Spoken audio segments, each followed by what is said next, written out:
Jersey Krishna and his లీలా, డాకు మహారాజ్ వంటి సినిమాలలో నటించిన శ్రద్ధా శ్రీనాథ్ కి మంచి ఫాలోయింగ్ ఉంది. శ్రద్ధా శ్రీనాథ్ ప్రధాన పాత్రలో నటించిన లేటెస్ట్ మూవీ కలియుగం 2064. లోపల ఇంకా ఎంత భోజనం ఉందో నీరుందో చూపించు. సైన్స్ ఫిక్షన్ అడ్వెంచర్ థ్రిల్లర్గా తెరకెక్కిన కలియుగం 2064 మూవీ మే 9న ప్రపంచవ్యాప్తంగా విడుదలైంది. ట్రైలర్తోనే ఈ సినిమాపై మంచి క్యూరియాసిటీ క్రియేట్ చేయడంతో చిత్ర యూనిట్ సక్సెస్ అయింది. మరి కలియుగం 2064 మూవీ ఎలా ఉంది? ట్రైలర్ ద్వారా క్రియేట్ చేసిన అంచనాలను అందుకోగలిగిందా? రివ్యూలో తెలుసుకుందాం. కలియుగం 2064 కథ ఏంటి? 2064లో ప్రపంచ యుద్ధాల తర్వాత ప్రపంచమంతా నాశనం అయిపోతుంది. ధనవంతులు ఓ నగరాన్ని నిర్మించుకొని సుఖంగా బతుకుతుంటారు. డబ్బు లేని వాళ్ళు నీటి కోసం, బుక్కెడు తిండి కోసం, బతుకు కోసం కష్టపడుతూ ఉంటారు.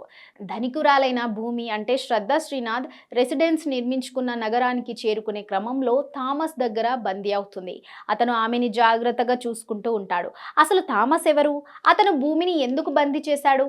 అతని దగ్గర నుంచి ఆమె తప్పించుకోగలిగిందా?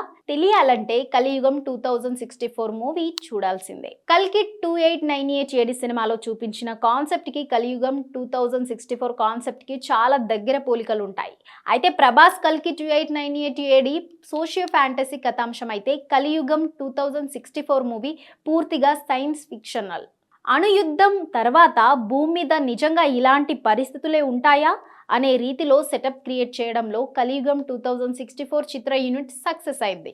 శ్రద్ధా శ్రీనాథ్ మంచి నటి. ఎలాంటి పాత్రలో అయినా ఒదిగిపోవడం ఆమె స్పెషాలిటీ. కలియుగం 2064 మూవీకి శ్రద్ధా శ్రీనాథ్ నటనే ప్రధానమైన హైలైట్.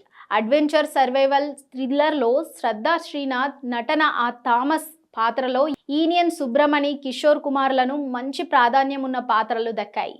తెలుగువారికి పరిచయం ఉన్న కన్నడ నటుడు కిషోర్ కుమార్ పాత్రకి ఇంకాస్త నిడివి ఉంటే బాగుండేదని అనిపిస్తుంది. మానవత్వం, జీవన పోరాటం రెండింటి మధ్య ఉన్న చిన్న వ్యత్యాసాన్ని గుర్తించగలిగిన మృగమే మనిషి. ఎలాంటి పరిస్థితుల్లోనూ మానవత్వం విడవకూడదనే కాన్సెప్ట్తో కథను రాసుకున్న డైరెక్టర్ ప్రమోద్ సుందర్ 2064లో ప్రపంచంలో ఎలాంటి పరిస్థితులు ఉంటాయనే నేపథ్యాన్ని తీసుకున్నాడు.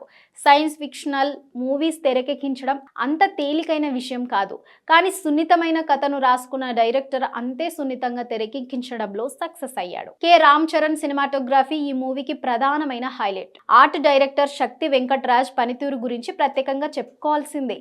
బ్యాక్గ్రౌండ్ స్కోర్స్ పర్వాలేదు. ఓ కొత్త ప్రపంచంలోకి తీసుకెళ్లి ఓ సైన్స్ ఫిక్షన్ మూవీ ఇష్టపడే వారికి ఈ మూవీ ఖచ్చితంగా నచ్చుతుంది. అయితే ఇలాంటి సినిమాల్లో స్క్రీన్ ప్లే స్లోగా ఉంటుంది. యాక్షన్ సినిమాలు ఇష్టపడే వారికి ఇది సాగతీతగా అనిపించవచ్చు. ప్రయోగాత్మకంగా సినిమాలు ఇష్టపడే వారికి కలియుగం 2064 మూవీ మంచి చాయిస్.